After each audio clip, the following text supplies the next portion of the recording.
Jadi ibu jelasinnya biar lebih enak ke kalian semua, kalian juga bisa cepat lebih mengerti ya.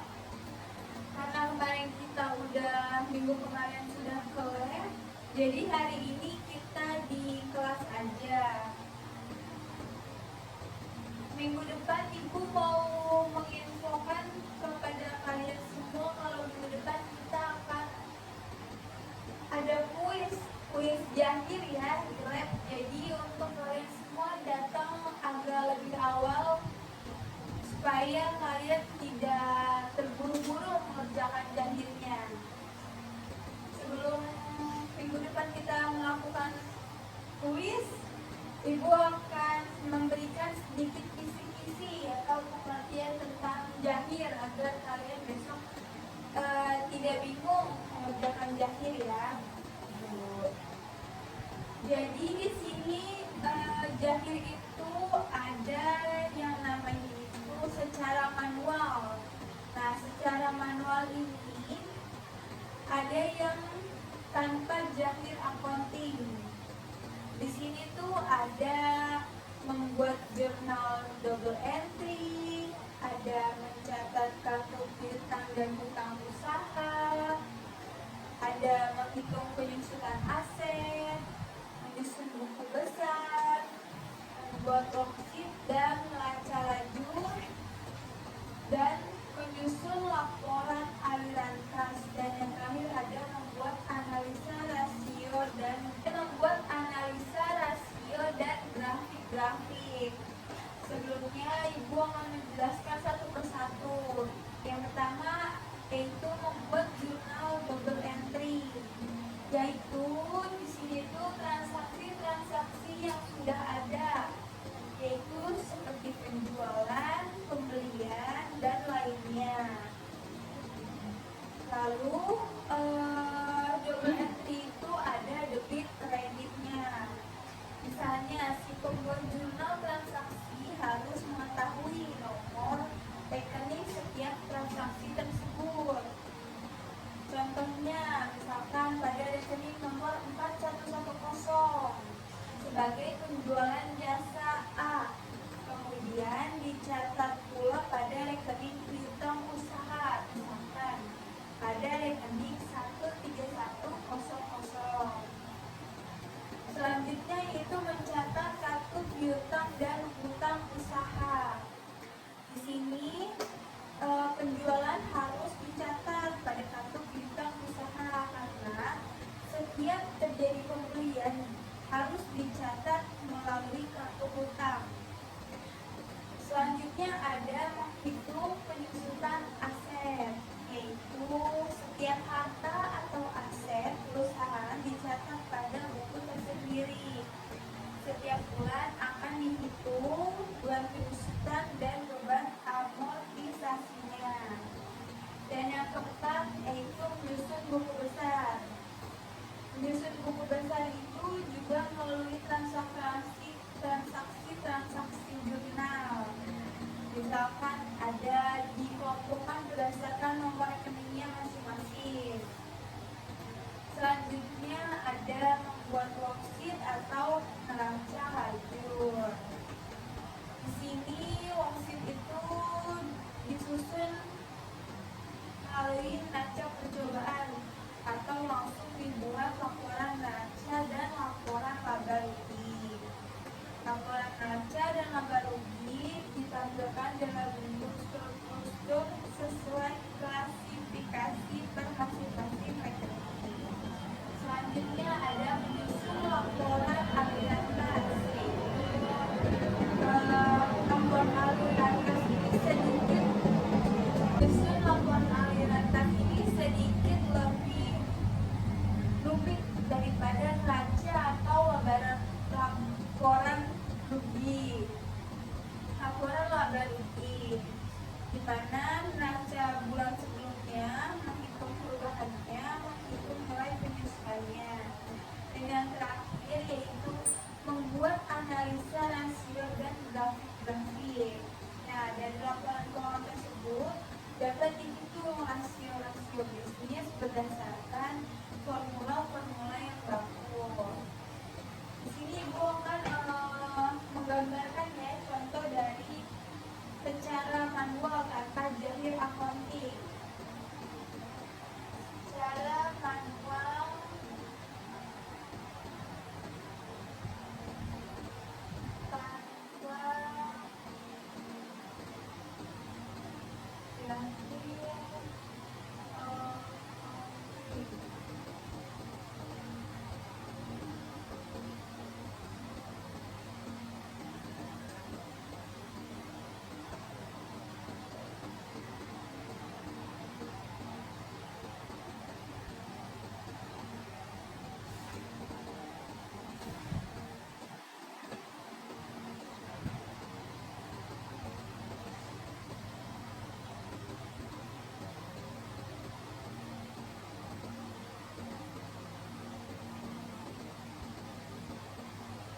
accounting. Di sini sudah Ibu gambarkan strukturnya. Ada invoice. Invoice ini dia menyalurkan ke general journal. Setelah itu dia ke ledger, selanjutnya ke report. Report ini dari hasil akhirnya. Selanjutnya itu ada dari invoice dia ke receivable list. Dari receivable list ini udah termasuk dari akhir jurnalnya. Selanjutnya dari invoice dia juga bisa ke item atau juga invoice bisa ke payable list. Jadi invoice ini dia merupakan faktur penjualan ditulis tangan atau diketik manual. Jadi pertama berasal dari invoice ini. Selanjutnya general journal. General journal ini adalah jurnal double entry yang dibuat secara manual. Yang tadi sudah Ibu jelaskan yaitu jurnal double entry itu dia ada debit kredit seperti jurnal umum. Selanjutnya ada ledger. Ledger itu buku besar. Buku besar dibuat secara manual. Nah, setelah jurnal umum dimasukkan ke dalam buku besar. Dari buku besar ini akan dikelompokkan, dimasukkan ke dalam akunnya masing-masing. Karena dengan buku besar ini akun-akun akan lebih cepat ditemukan. Selanjutnya ke report. Report itu adalah laporan keuangan. Nah, dari buku besar ini karena semua akunnya akan tersusun dengan sendiri-sendirinya, dia akan menuju laporan terakhir yaitu laporan keuangan. Selanjutnya invoice juga ke kartu piutang. Nah, kartu piutang ini dia lebih cepat juga, sama seperti jurnal umum, buku besar, dan laporan keuangan. Invoice juga ini bisa ke payable list yaitu kartu hutang. Bedanya receivable list itu kartu piutang, sedangkan payable list itu kartu hutang. Selanjutnya invoice juga bisa ke item. Item itu kartu stok dan harga pokok dibuat dan dihitung secara manual. Nah, item ini nih dibuat dan dihitung secara manual. Jadi invoice ini bisa mencakup semuanya seperti jurnal umum, buku besar, laporan keuangan, laporan hutang, laporan piutang, dan laporan stok. Selanjutnya Ibu akan menggambarkan menggunakan Jahir Accounting, cara-cara menggunakan Jahir Accounting. Karena kemarin kita sudah latihan lab, Ibu akan menjelaskan lagi lebih jelas cara-cara input transaksi pada Jahir Accounting. Ya, lebih enaknya sih kita kalau pada bawa laptop ya semuanya. Ibu sarankan minggu depan kalian semua pada bawa laptop ya, karena kita akan kuis dan praktek juga. Oke, Ibu gak usah panjang-panjang jelasin kali ya. Nanti Ibu akan share video tentang cara mengerjakan Jahir Accounting. Ibu akan share tentang cara membuat Jahir Accounting, masukkan akun-akun, data-data transaksi. Nanti akan Ibu tampilkan di layar sini ya.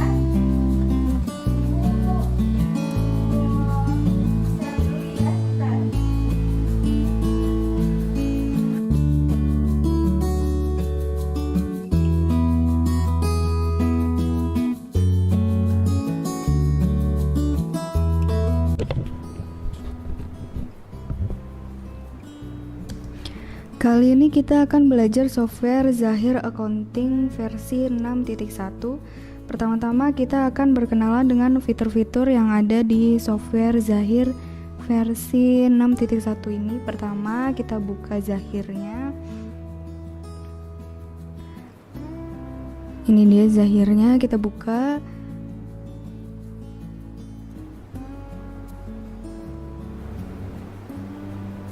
Kalau keluar seperti Windows Security Asset ini kita allow aja, kita pilih allow, terus kita membuat data baru. Kalau misalkan sudah ada data sebelumnya yang dibuat, tinggal buka data sebelumnya, klik nama perusahaannya.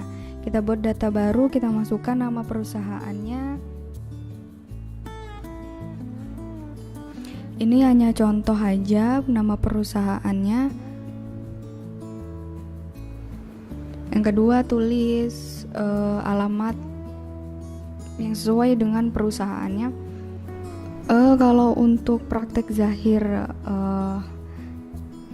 di kampus akuntansi terutama, itu pasti di soal itu ada data perusahaan, alamat, negara, kota, kode pos, dan lain-lainnya. Tinggal masukkan sesuai dengan soal-soalnya. Negaranya negara Indonesia, kotanya Serang, kita masukkan kode posnya. Untuk nomor telepon, email, dan website itu terserah mau diisi atau enggak. Tapi kalau dalam pekerjaan harus diisi. Lalu bulannya bulan Januari sampai Desember, tahunnya terserah, sesuai juga. Kita lanjutkan. Nah, ini dia konfirmasi data yang sudah dibuat. Kita proses. Ini kita pilih perdagangan umum aja sebagai contoh.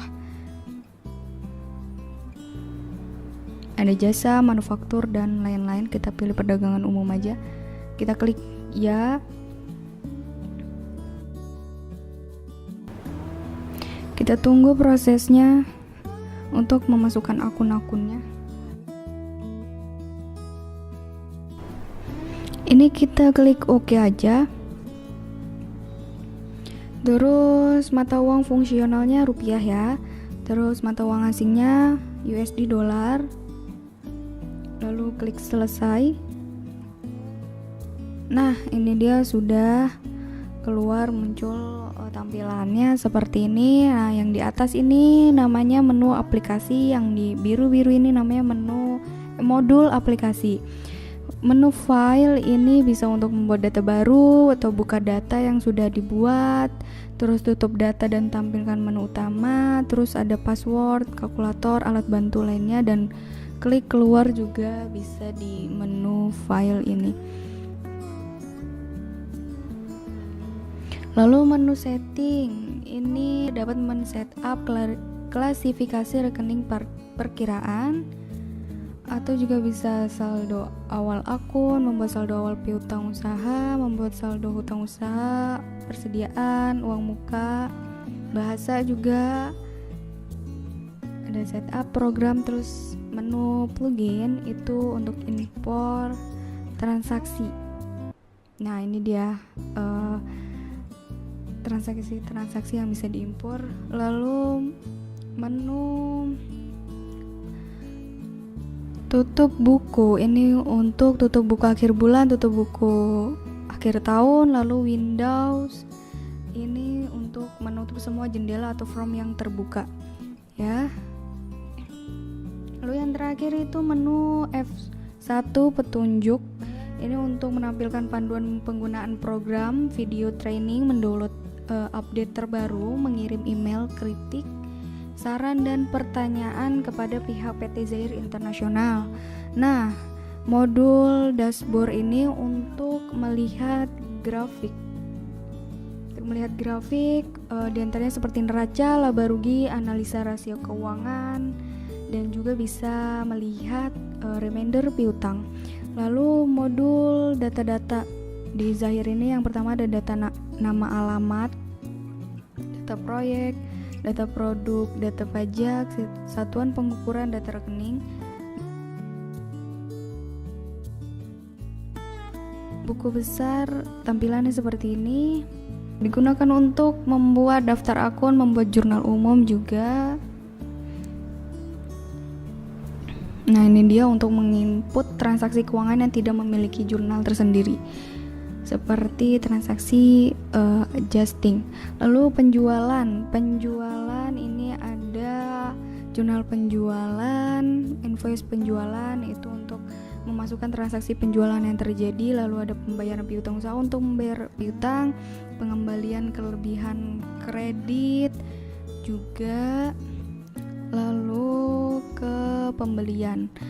Ini di modul pembelian juga ada jurnal pembelian atau invoice pembelian untuk menginput transaksi pembelian yang terjadi, lalu ada pembayaran hutang usaha untuk menginput transaksi pengeluaran kas yang digunakan untuk membayar hutang, lalu ada penerimaan pengembalian debit,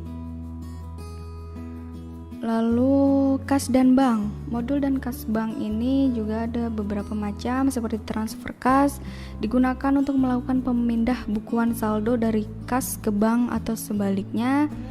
Lalu yang kedua itu ada kas masuk, digunakan untuk mencatat kelebihan uang akibat dari pengeluaran operasional. Lalu yang ketiga itu ada kas keluar, digunakan untuk mencatat pengeluaran uang untuk kegiatan operasional seperti biaya parkir, listrik, pinjaman karyawan, dan lain-lain.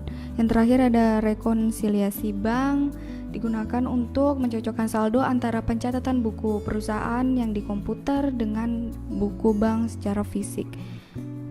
Lalu modul persediaan, ini juga ada banyak beberapa fungsi yang di modul persediaan. Yang pertama itu pemakaian atau penyesuaian barang.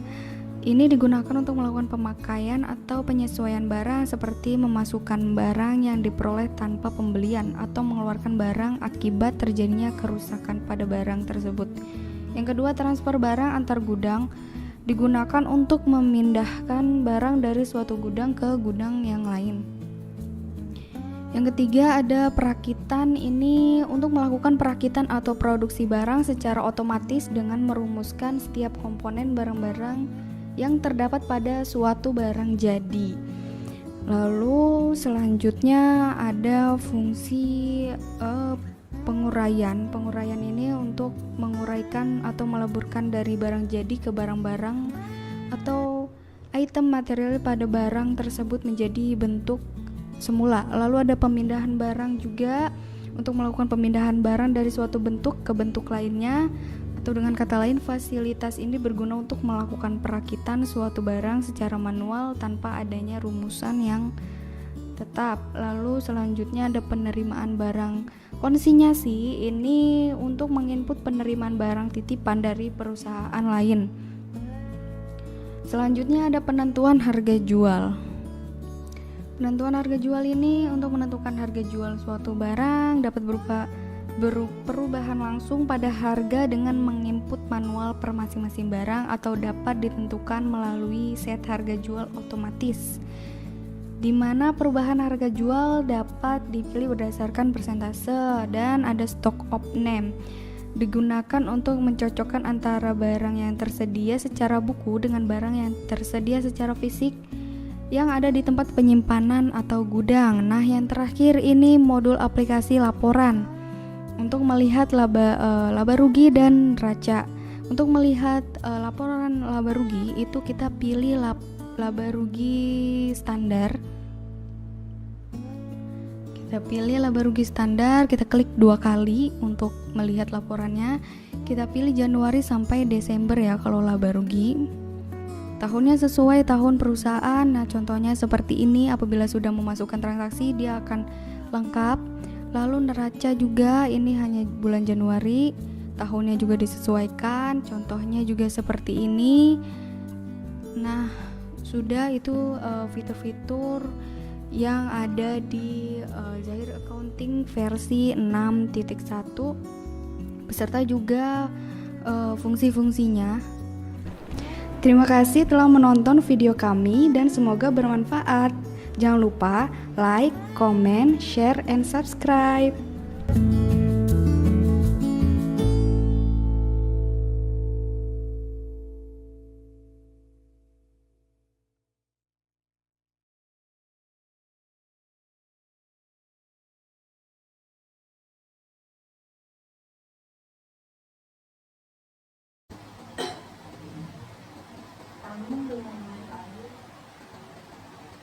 Oke anak-anak, karena sudah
balance-nya itu harus 00. Jika tidak 00, kemungkinan ada kesalahan dalam memasukkan akun-akun tersebut atau nominalnya. Misalkan di sini ada harta kas kecil 3 juta. Harta kas kecil 3 juta. Selanjutnya ada kas 15 juta. Selanjutnya bank 65 juta. Piutang usaha 10 juta. Piutang karyawan 2 juta. Sewa dibayar di muka 2 juta 400. Kendaraan 175 juta. Akumulasi penyusutan kendaraan.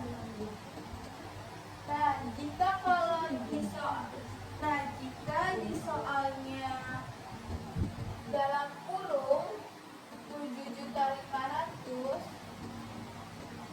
anak-anak semua isinya pakai tanda minus ya. Di depannya ditambahin minus. Jika di soalnya dalam kurung, anak-anak tambahin minus. Jadinya minus 7.500.000. Peralatan 6 juta. Selanjutnya akumulasi penyusutan peralatan. Jangan lupa ya, minus 600.000. Selanjutnya ada kewajiban. Kewajiban di sini ada hutang usaha 10 juta. Ada hutang PPh 21 4.500.000. Hutang bank 5 juta. Hutang non usaha 30.800.000. Selanjutnya ada modal. Jadi kewajiban dan modal itu berbeda ya. Modal itu ada modal di setor, ada laba ditahan. Modal di setornya 150 juta, laba ditahannya 70 juta. Jadi total harta dan kewajiban itu harus balance. Nilainya atau totalnya itu harus sama, tidak boleh ada selisih. Nah, selanjutnya dari nilainya itu masuk ke daftar piutang usaha. Di sini cara untuk memasukkan daftar piutang usaha, pertama kita masuk ke setting di aplikasi Zahir. Di atas itu ada data-data, file, setting, terus data-data, ada kas dan bank, ada penjualan, pembelian. Nah, di situ kalian pilih yang file, sampai yang file itu ada tulisan setting. Nah, di setting itu kalian pilih saldo awal akun piutang usaha.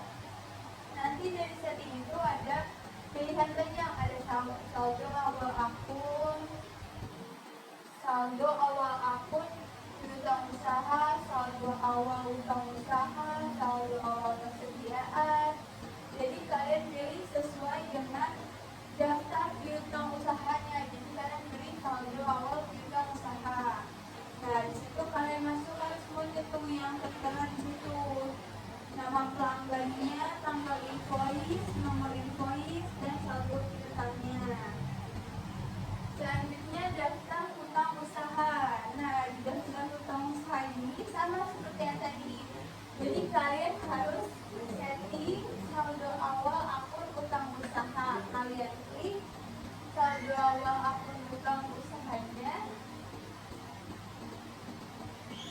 kalian klik, selanjutnya kalian masukkan lagi seperti tadi yang berita usaha, nama pelanggan, tanggal invoice, nomor invoice, saldo piutang. Nah, setelah sudah dimasukkan, harus disamakan saldo piutang totalnya sama tidak sama sesuai. Saldo piutangnya sama sesuai tidak dengan buku, harus sama. Nah, setelah itu jika sudah, bisa masuk ke transaksi. Jika sudah neraca saldonya sudah balance, saldo piutang usahanya sudah sama, daftar hutang usahanya juga sudah sama, selanjutnya kalian bisa langsung ke masuk transaksi. Di sini ibu tidak menjelaskan banyak-banyak ya, ibu hanya menjelaskan inti-intinya saja. Yaitu misalkan nomor 1, kita masuk ke transaksi pertama ya. Di sini transaksi pertama pada tanggal 4 Januari dibeli aktiva tetap.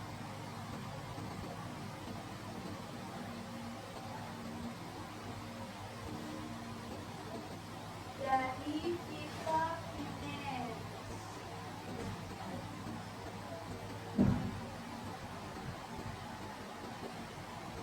secara kredit dengan diperhatikan ya, jika ada PPN 10% dengan rincian sebagai berikut. Nah, di sini ada rinciannya nih. Ada sepeda motor Vario, ada komputer Pentium, ada printer Canon, sama AC. Jadi ada 4 nih, diperhatikan tadi ada PPN 10%. Kemana kita akan masuk ke ayo boleh. Selanjutnya kita akan masuk ke transaksinya. Kan pada soalnya pada tanggal 4 Januari 2003 dibeli aktiva tetap dari Viva Finance secara kredit dengan PPN 10% dengan rincian sebagai berikut. Di sini ada 4 rincian. Yang pertama berarti kita masuknya kemana? Masuknya ke pembelian. Selanjutnya dari pembelian kita masuk ke penerimaan barang. Tadi yang sudah ibu tampilkan PPT, jadi dibeli aktiva tetap dari Viva Finance secara kredit. Karena dia membeli, jadi masuknya ke pembelian. Selanjutnya masuk ke penerimaan barang. Kenapa ke penerimaan barang? Karena membeli sepeda motor, komputer, printer, dan AC. Jadi masuk ke dalam penerimaan barang. Selanjutnya di penerimaan barang ini klik yang jasa ya, karena kalau tidak kalian klik jasanya itu tidak akan muncul kode-kode transaksinya.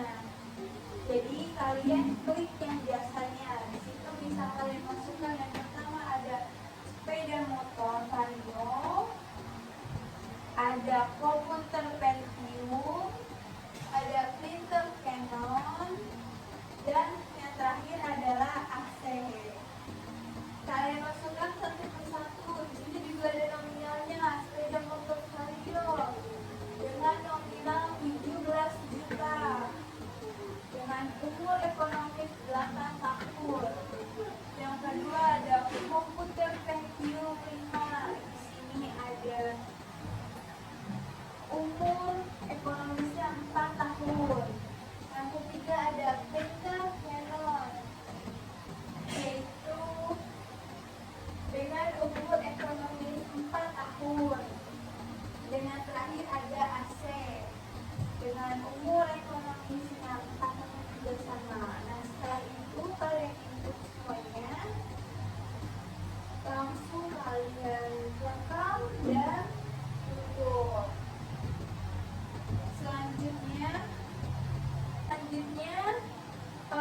Ibu cukup jelaskan satu soalan saja ya. Kalian selanjutnya bisa belajar kelompok.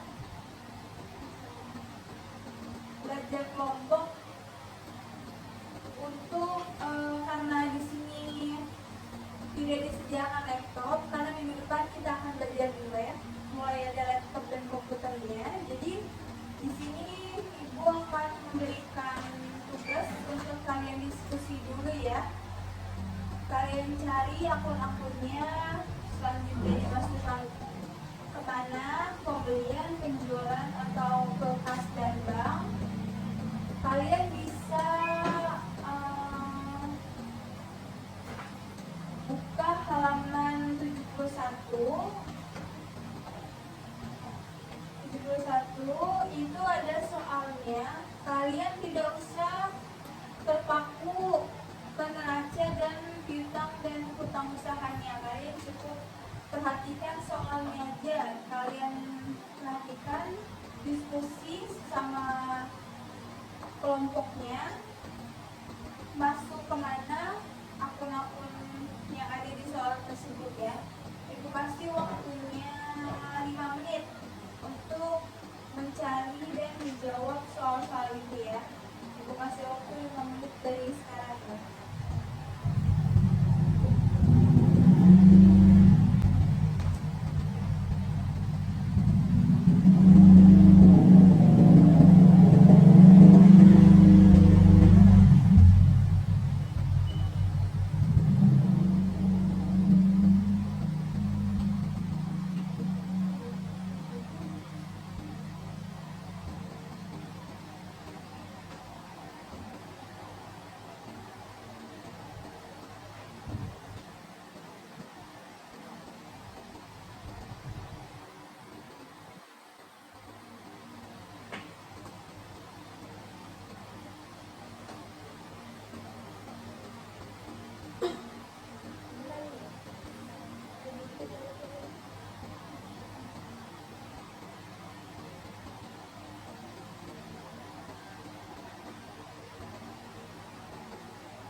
Ibu harap kalian semua bisa mengerti tentang Ibu harap kalian semua bisa mengerti pelajaran zahir.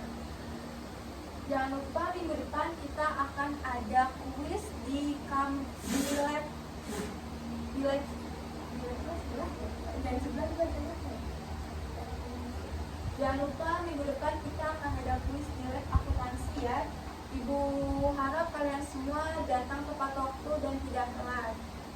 Jangan lupa juga untuk mempersiapkan apa saja yang harus kalian bawa untuk lab nanti ya. Ya, cukup sekian itu saja yang bisa Ibu berikan atau Ibu sampaikan tentang pelajaran hari ini. Kurang lebihnya Ibu mohon maaf. Wabillahi taufiq wal hidayah. Wassalamualaikum warahmatullahi wabarakatuh. Waalaikumsalam warahmatullahi wabarakatuh. Jangan lupa ya, minggu depan kita kuis. Ibu. Tetap semangat. Anak-anak gimana? Ibu rasa sudah cukup ya diskusinya. Karena waktu pelajarannya juga sudah habis. Ibu harap kalian semua bisa mengerti tentang Ibu harap kalian semua bisa mengerti pelajaran zahir. Jangan lupa minggu depan kita akan ada kuis di lab dan sebelah juga ada. Jangan lupa minggu depan kita akan ada kuis di lab akuntansi ya. Ibu harap kalian semua datang tepat waktu dan tidak telat. Jangan lupa juga untuk mempersiapkan apa saja yang harus kalian bawa untuk lab nanti ya. Ya, cukup sekian itu saja yang bisa Ibu berikan atau Ibu sampaikan tentang pelajaran hari ini. Kurang lebihnya Ibu mohon maaf. Wabillahi taufiq wal hidayah. Wassalamualaikum warahmatullahi wabarakatuh. Waalaikumsalam warahmatullahi wabarakatuh. Jangan lupa ya, minggu depan kita kuis. Ibu. Tetap semangat.